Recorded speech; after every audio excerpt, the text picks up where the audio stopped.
নলবাৰীৰ মাক্ৰাপাৰ সন্ধেলিত কাৰেংঘৰৰ আৰ্হিত ভেলাঘৰ নিৰ্মাণ গাঁওবাসীৰ হেঁপাহৰ ভোগালী বিহুলৈ মাজত মাথো আৰু কেইটামান দিন বাকী ৰাজ্যৰ চৌদিশে ভোগালী কাদৰাৰ এতিয়া ব্যাপক প্ৰস্তুতি ভেলাঘৰ সাজিবলৈ গাঁৱৰ যুৱক যুৱতীসকল ব্যস্ত হৈ পৰাৰ সমান্তৰালকৈ গাঁৱৰ মহিলাসকলো ব্যস্ত হৈ পৰিছে পিঠাপনা তৈয়াৰ কৰাত প্ৰতি বছৰৰ দৰে এইবেলিও নলবাৰীৰ সন্ধেলি মাক্ৰাপাৰ গাঁৱত নৱপ্ৰজন্ম ভোগালী বিহু উদযাপন সমিতিৰ উদ্যোগত পঞ্চম সংখ্যক ভোগালী বিহুৰ প্ৰস্তুতি চলোৱা পৰিলক্ষিত হয় যুৱক যুৱতীসকলে আটক ধুনীয়াকৈ কাৰেংঘৰৰ আৰ্হিত নিৰ্মাণ কৰি উলিয়াইছে ভেলাঘৰ দিনে নিশাই ভেলাঘৰটো নিৰ্মাণৰ কামত ব্যস্ত হৈ কাম প্ৰায় সমাপ্ত হৈছে উৰুকাৰ নিশা লগে ভাগে সকলোৱে এসাঁজ খাই উৰুকাৰ আনন্দ উপভোগ কৰাৰ লগতে বিহুৰ দিনটোত মেজিৰ জুই ৰুম ল'বলৈ ৰৈ আছে সকলো ভেলাঘৰৰ পদূলিত যুৱক যুৱতীসকলে ভেলাঘৰৰ নিৰ্মাণ কাৰ্যৰ লগতে বিহুনাম গাই উৎসাহ উদ্দীপনাৰে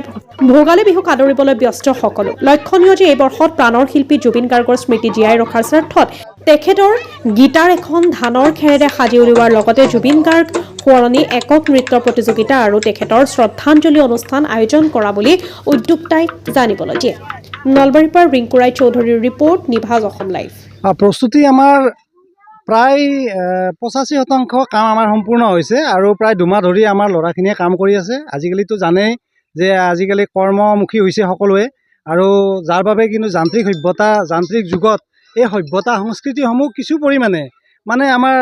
লাহে লাহে অলপ প্ৰভাৱবিলাক কমি আহিছে তথাপিও আমাৰ গোটেই গাঁওখনে লগ লাগি আমাৰ এই সন্ধেলি মাক্ৰাপাৰৰ এই গোটেইখিনি যুৱক যুৱতী ডেকা বুঢ়া সকলোৱে মিলি পেলাই এই ভেলাঘৰটো নিৰ্মাণ কৰিছে কাৰেংঘৰৰ আৰ্হিত আৰু লগতে আমাৰ মাজত এইবাৰ আমাৰ অতিকে মৰমৰ অসমবাসীৰ মৰমৰ শিল্পী জুবিন গাৰ্গ ডাঙৰীয়া কায়িকভাৱে নোহোৱা হৈছে তেখেতৰ প্ৰতি আমি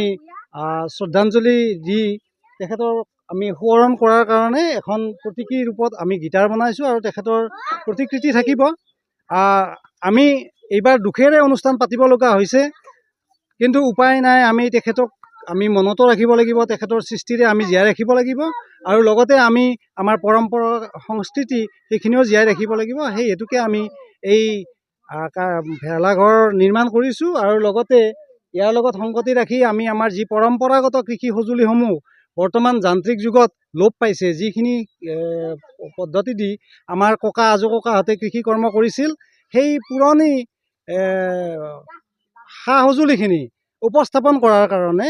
নতুন প্ৰজন্মৰ মাজত পৰিচয় কৰি দিয়াৰ কাৰণে আমি এখন প্ৰদৰ্শনী ব্যৱস্থা কৰা হৈছে আৰু লগতে সাংস্কৃতিক সন্ধিয়াৰ ব্যৱস্থা কৰা হৈছে আমি জুবিন গাৰ্গ ডাঙৰীয়াক সোঁৱৰণ কৰিবলৈ আমি তেখেতৰ সৃষ্টিৰাজি গীত বা নৃত্য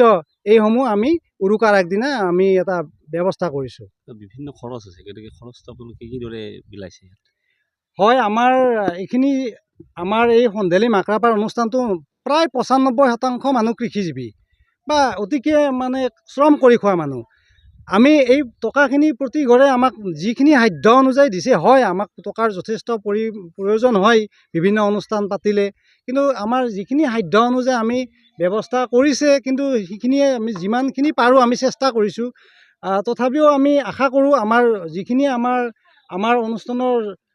শুভাকাংক্ষী তেখেতসকলে আমাক ইয়াতে সহায় সহযোগিতা আগবঢ়াব বুলি আমি আশা কৰিছোঁ